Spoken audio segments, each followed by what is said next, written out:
Hello everyone, welcome back again to BSc Pharmacy version 2.0। और जैसे कि आप सभी लोग जानते हैं कि हम लोग आप लोगों को इस चैनल पर प्रोवाइड कराते हैं डेली बेसिस पर study material related video lectures and PDFs आप लोगों को टेलीग्राम पर प्रोवाइड होती रहती है। तो आप लोग अगर जिस चैनल पर नए हैं तो सब्सक्राइब कर लीजिए, क्योंकि B pharma, D pharma, exit exam, entrance exam से रिलेटेड सारा का सारा कंटेंट हमारे पास में अवेलेबल है।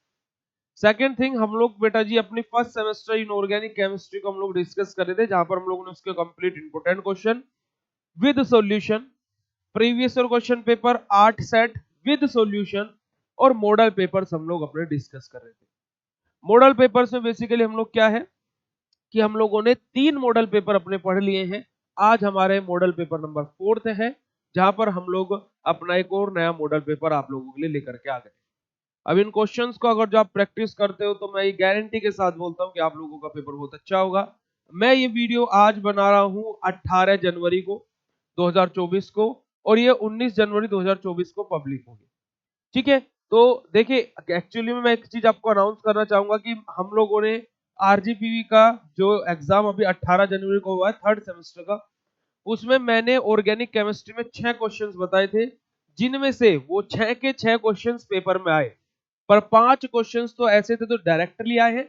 जो एक क्वेश्चन वो था जो 2 क्वेश्चन में अलग अलग पूछा गया, और आरजीपीवी में 8 में से कोई 5 क्वेश्चन करने रहते हैं। तो देखिए हम लोग इस प्रकार से आप लोगों को सारी चीजों का एनालाइज करके तब चीजों के बारे में आपको बताते हैं। तो आप लोग बिना बेफिक्र, है ना, कि कोई दिक्कत वाली बात नहीं है, जस्ट आप लोग इस चैनल को सब्सक्राइब कीजिए और हमारे साथ में बने रहिए।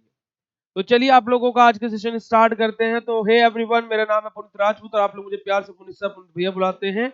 और स्वागत है आप लोगों का आपके प्यारे से प्लेटफॉर्म बीएसपी फार्मेसी में। जैसे कि आप सभी लोग जानते हैं कि देखिए हमारा क्या है, 75 नंबर का पेपर आता है, 3 घंटे का टाइम रहता है। तो देखिए अगर जो मैं यहाँ पर 2 नंबर के क्वेश्चंस की बात करता हूँ, जहाँ पर पहला क्वेश्चन क्या है, right the procedure for the measurement of radio activity. Radio activity का मेजरमेंट करने के लिए हमारे प्रोसीजर क्या होता है उसके बारे में हमें यहाँ पर बताना है। क्या हमारे डिटेक्टर्स होते हैं उनके बारे में हम लोग यहाँ पर बस जस्ट उनके नाम लिख देंगे और कुछ नहीं करेंगे। इसके बाद next question, explain acidifier with example. हम लोगों को क्या एसिडिफायर्स को, यानी कि क्या एसिड में फायर लगा देगा मैं, है ना, क्या बोलते हैं, एसिड में फायर लगा देगा मैं, तो उसको हम क्या बोलते हैं, एसिडिफायर। मतलब कि क्या, ऐसे एजेंट जो एसिडिक इन नेचर हो, जब हमारे स्टमक में एचसीएल का प्रोडक्शन क्या हो जाए, डिक्रीज हो जाए, है ना, या फिर लिमिटेड अमाउंट में ना बन पाए, तो हम लोग क्या एक क्लोरोहाइड्रिक कंडीशन में एसिडिफायर का यूज करते हैं। एग्जांपल हमारा इसका क्या है, डाइल्यूट एचसीएल, और हमारा क्या है, अमोनियम क्लोराइड। आगे बात करते हैं, what do you mean bye physiological acid base balance. Physiological acid base balance क्या होता है, ये क्वेश्चन 2 नंबर में गोवा यूनिवर्सिटी में भी पूछा गया था इस बार, और हमने ये देखो यहाँ पर मॉडल पेपर में लिखा भी है, तो हल्के में नहीं लेने का। गोवा यूनिवर्सिटी में मात्र 2 नंबर का क्वेश्चन मैच नहीं हुआ था, वो भी मिल्क ऑफ मैग्नीशिया।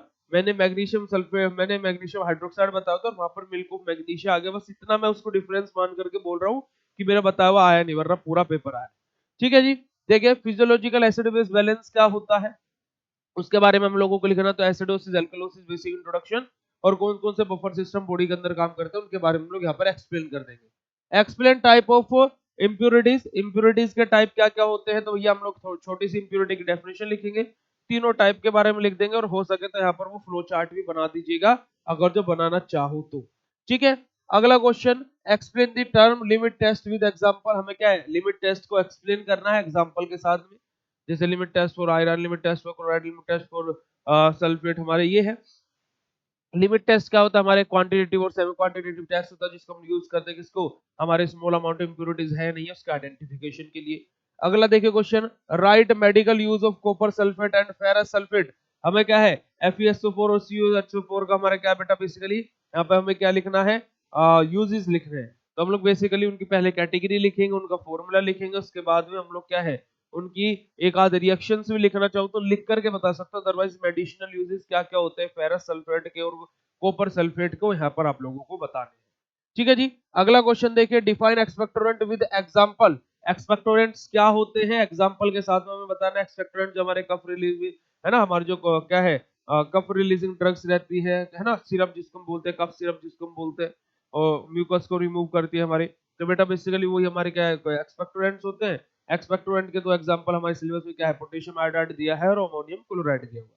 अगला question explain about half life. Half life क्या होती है उसको एक्सप्लेन करना है ना। टी हाफ से जिसको हम डिनोट करते हैं T half equal to 0.693 divided by lambda, है ना। तो यहाँ पर वो आ जाएगा। आगे देखिए अगला question, what do you mean bye laxative.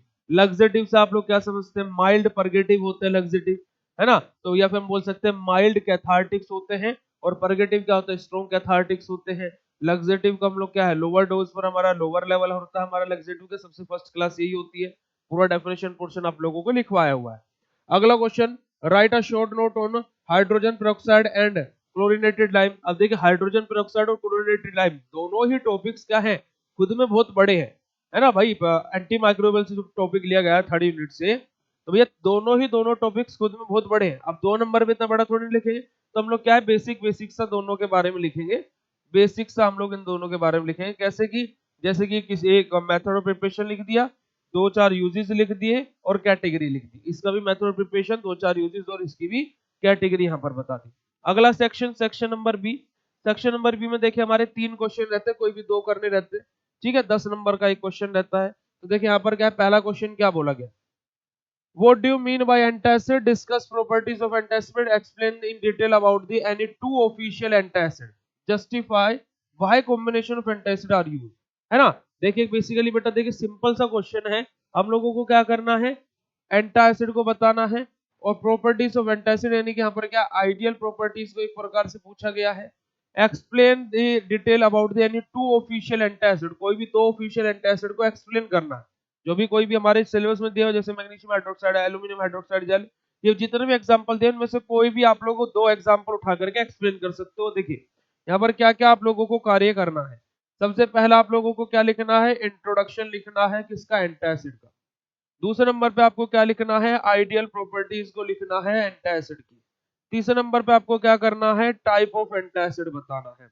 चौथे नंबर पे आपको क्या करना है, कॉम्बिनेशन ऑफ एंटासिड को बताना है, ठीक है, कॉम्बिनेशन को। पांचवें नंबर पे आपको क्या करना है, क्योंकि इन्होंने यहाँ पर पूछा है why combination of antacid is use, तो ये कॉम्बिनेशन तो आपने बता दिया, इसको क्यों यूज कर रहे हैं कॉम्बिनेशन को, यूजेस क्या है इस कॉम्बिनेशन के, क्यों यूज कर रहे हैं उसको यहाँ पर बताना है। और 6 नंबर पर लास्ट में आपको कोई भी 2 एग्जाम्पल, एग्जाम्पल को आपको क्या है एनी टू को आपको क्या है यहाँ पर एक्सप्लेन कर देना है। तो ये 6 चीज आप लोगों को इस 10 नंबर के क्वेश्चन के अंदर करनी है, ठीक है जी। अगला क्वेश्चन देखिए, write a short note on, इन दोनों के ऊपर शॉर्ट नोट लिखना है, एंटी माइक्रोबियल और डेंटल प्रोडक्ट के ऊपर। अब देखिए डेंटल प्रोडक्ट में आप पूरा डेंटल प्रोडक्ट का इंट्रोडक्शन लिख सकते हैं, इंट्रो पार्ट लिख सकते हैं उसका। डेंटल प्रोडक्ट क्या क्या है, टूथ डिके, है ना, dental caries, dental cavity, gingivitis, dental plaque, है ना, क्लासिफिकेशन ऑफ डेंटल प्रोडक्ट, ये सारा का सारा पोर्शन लिख के आप डेंटिफाइसिस को यहाँ पर बता सकते हो, माउथ वॉशिश को बता सकते हो। तो इतने सारे टॉपिक हैं, और क्या है इसके अंदर क्या है, आप सोडियम फ्लोराइड को और कैल्शियम कार्बोनेट को भी एक्सप्लेन कर सकते हो। अगला एंटी माइक्रोबियल, तो एंटी माइक्रोबियल क्या होता है, एंटी माइक्रोबियल का इंट्रोडक्शन लिख सकते हो, क्लासिफिकेशन लिख सकते हो, मैकेनिज्म लिख सकते हो, और कोई भी 2 एग्जांपल को यहाँ पर एक्सप्लेन कर सकते हो। 2 को मत कीजिएगा, 1 को कीजिएगा, और यहाँ पर भी एक ही एग्जांपल को एक्सप्लेन कीजिएगा, सोडियम फ्लोराइड को या फिर कैल्शियम कार्बोनेट को, और इधर भी आप हाइड्रोजन पेरोक्साइड को, है ना, तो आप यहाँ पर एक्सप्लेन कर सकते हो। क्यों, क्योंकि देखिए 10 नंबर का क्वेश्चन है पर 2 पार्ट में डिवाइडेड है, अगर जो एक ही होता तो हम 2 एग्जांपल को लिखते, ठीक है। चलिए जी अगला क्वेश्चन देखिए, explain in detail about the radio pharmaceutical. अब देखिए 10 नंबर के क्वेश्चन में रेडियो फार्मास्यूटिकल सीधा बोल दिया, तो हम रेडियो फार्मास्यूटिकल क्या होता है, इंट्रोडक्शन पार्ट लिखेंगे, है ना, रेडियो एक्टिव सब्सटेंसेस के बारे में लिखेंगे, रेडियो आइसोटोप के बारे में लिखेंगे, हाफ लाइफ को हम लोग यहाँ पर बताएंगे, हाफ लाइफ को हम लोग बताएंगे। उसके बाद में हम लोग क्या है, हाफ लाइफ के बाद में हम लोग क्या है, अल्फा बीटा और गामा रेडिएशन के बारे में लिखेंगे। और जो हम लोग क्या है यहाँ पर थोड़ा बहुत क्या है अपनी एप्लीकेशंस के बारे में भी यहाँ पर हम लोग लास्ट में बताएंगे। डिटेक्टर्स के बारे में यहाँ पर मत लीजिएगा, अगर जो वो इंक्लूड कर दोगे तो ज्यादा बड़ा टॉपिक हो जाएगा। अगर जो ये टॉपिक क्या है आरजीबी यूनिवर्सिटी में 15 नंबर को पूछा जाए तो बेटा डिटेक्टर्स भी इसके अंदर इन्वॉल्व कर दीजिएगा, ठीक है। चलिए आगे बात करते हैं बेटा जी हम सेक्शन नंबर सी के बारे में। सेक्शन नंबर सी में क्या है, 2 तरीके के क्वेश्चन आते हैं, या तो आपके 9 क्वेश्चन रहेंगे, एनी 7 करने होंगे आपको, एनी 7, या फिर आपके 7 क्वेश्चन रहेंगे, एनी क्या करने पड़ेंगे 5 आपको, ठीक है। अब देखिए अगर जो ये वाला फॉर्मेट है तो हर एक क्वेश्चन 5 नंबर का होगा, ये वाला फॉर्मेट है तो हर एक क्वेश्चन 7 नंबर का होगा। ओवरऑल पूरा का पूरा सेक्शन ये 35 नंबर का ही होता है, ठीक है जी। अब देखिए यहाँ पर बेटा पहला क्वेश्चन क्या दिया गया है, discuss various calculation and method of adjusting tonicity या फिर आइसोटोनिसिटी। ये मैंने इसमें बच्चों को बहुत ज्यादा कंफ्यूजन था, तो मैंने अभी 2 से 3 दिन पहले ही एप्लीकेशन पर ये लेक्चर सेपरेटली लिया है, क्योंकि देखिए हमारी एक हैबिट है कि स्टूडेंट अगर जो सेटिस्फाइड नहीं है तो क्या फायदा, है ना। तो यही इस वजह से क्या है कि स्टूडेंट ने बोला था कि सर ये टॉपिक हमारा एक बार और होना चाहिए, एक बार फिर से पढ़ कर आएगा, और इस बार स्टूडेंट बिल्कुल सेटिस्फाइड है, बिल्कुल अच्छे से उन लोगों को पूरे डीपली इस बार उनको अच्छे से बताया है, डायग्रामेटिकली डायग्राम बना करके सारी चीजें। ओके जी, तो आप लोग यहाँ पर क्या है, कैलकुलेशन कैसे करनी है, मेथड ऑफ कैसे एडजस्ट करना है ना। तो यहाँ पर हाइपरटोनिक, आइसोटोनिक और हाइपोटोनिक तीनों को आप लोगों को यहाँ पर बताना पड़ेगा, फिर उसके बाद में कैसे कैलकुलेशन करनी है सब कुछ यहाँ पर एक्सप्लेन करना पड़ेगा। आगे बात करते हैं, what are astringent, discuss any two components in detail. क्या एस्ट्रिंजेंट्स क्या होते हैं, यूनिट नंबर 4 से क्वेश्चन आ गया आपका, लास्ट पॉइंट ही है एस्ट्रिंजेंट्स। वहां पर उसके जो दोनों एग्जांपल सिलेबस में दिए, दोनों का आप लोग यहाँ पर एक्सप्लेन कर दीजिएगा। Major inter and extra cellular electrolyte with two example, क्या है कि इंट्रा और एक्स्ट्रा सेलुलर इलेक्ट्रोलाइट को एक्सप्लेन करना है, तो एग्जांपल के साथ में। इंट्रा और एक्स्ट्रा सेलुलर इलेक्ट्रोलाइट क्या होता है, बेसिकली सभी को पता है, जो इलेक्ट्रोलाइट सेल के अंदर है वो इंट्रा सेलुलर, जो सेल के बाहर है वो एक्स्ट्रा सेलुलर, है ना। एक ईसीएफ और एक आईसीएफ होता है, इंट्रा सेलुलर फ्लूइड और एक्स्ट्रा सेलुलर फ्लूइड। वो फ्लूइड जो सेल के अंदर है तो वो इंट्रा सेलुलर फ्लूइड यानी कि आईसीएफ, और जो हमारा एक्स्ट्रा सेलुलर फ्लूइड होता है जो सेल के बाहर प्रेजेंट होता है वो ईसीएफ होता है। ठीक है जी, अब यहाँ पर कोई भी दो एग्जांपल आप इलेक्ट्रोलाइट रिप्लेसमेंट थेरेपी में से ले ले तो ज्यादा अच्छा रहेगा, अदरवाइज आप लोग यहाँ पर फंक्शनिंग ही एक्सप्लेन कर सकते हैं, पर्टिकुलर किसी सोडियम को या फिर किसी क्लोराइन को, आयंस को नहीं बता सकते यहाँ पर। ठीक है, तो आप लोग क्या है यहाँ पर सोडियम क्लोराइड ले लीजिए, पोटेशियम क्लोराइड ले लीजिए, है ना। तो पोटेशियम क्लोराइड में देखो तो पोटेशियम इंट्रासेलुलर आयन होता है और क्लोराइड हमारा एक्स्ट्रासेलुलर होता है, तो वहां से आप लोगों का जो क्वेश्चन है वो पूरा का पूरा एक्सप्लेन हो जाएगा। ठीक है जी, अगला क्वेश्चन देखिए, write a short note on cathartics. Cathartics के ऊपर शॉर्ट नोट लिखना है। अब देखिए 7 नंबर का क्वेश्चन है, तो कैथार्टिक्स क्या होते हैं, बेसिक इंट्रोडक्शन अबाउट कैथार्टिक्स, उसके बाद में उसका वो फ्लो चार्ट, है ना। कॉन्स्टिपेशन की कंडीशन में हमारा क्या है, आईबीएम होता है, कोलाइटिस होता है, पाइल्स होता है, टाइप ऑफ कैथार्टिक्स भी आपको लिखने पड़ेंगे, लग्जेटिव परगेटिव। लग्जेटिव के भी दो टाइप होते हैं, उनको एक्सप्लेन करने के बाद में लग्जेटिव के भी दो टाइप होते हैं, परगेटिव के भी दो टाइप होते हैं, है ना। ये तो आप लोगों को एक्सप्लेन करना पड़ेगा। प्लस उसके बाद में लग्जेटिव के जो दो टाइप है उनको भी एक्सप्लेन कीजिए, परगेटिव के दोनों टाइप को एक्सप्लेन कीजिए, तो एक ओवरऑल एक थ्योरी बेस आपके पास में बन जाएगा।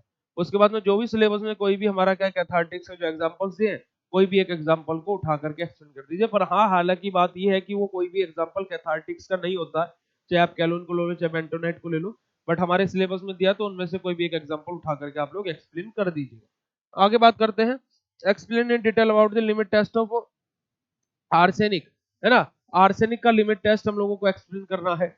अब देखिए आर्सेनिक के लिमिट टेस्ट में सारी चीजें आपको यहाँ पर लिखनी है, उसका डायग्राम बनाना है, गुजरात आर्सेनिक अपरेटस का बेसिक इंट्रोडक्शन, जो मैंने 4-5 स्टेप में आपको मैं उसका प्रिंसिपल रिएक्शन लिखवाई थी वो भी, उसका जो प्रोसीजर है वो भी मैंने आप लोगों को लिखवाया था, दोनों टेस्ट के लिए अलग, स्टैंडर्ड के लिए अलग, और ऑब्जर्वेशन भी 6 के 6 पॉइंट आप लोगों को यहाँ पर लिखने हैं। ठीक है, अगला question, define haematinics, right the preparation and essay of ferrous sulphate. Ferrous sulphate के बारे में उसकी प्रिपरेशन और क्या है उसके एसे के बारे में बताना है, और हेमेटेनिक्स क्या होता है उसके बारे में एक्सप्लेन करना है। यूनिट नंबर 4 से आप लोगों का क्वेश्चन आया है।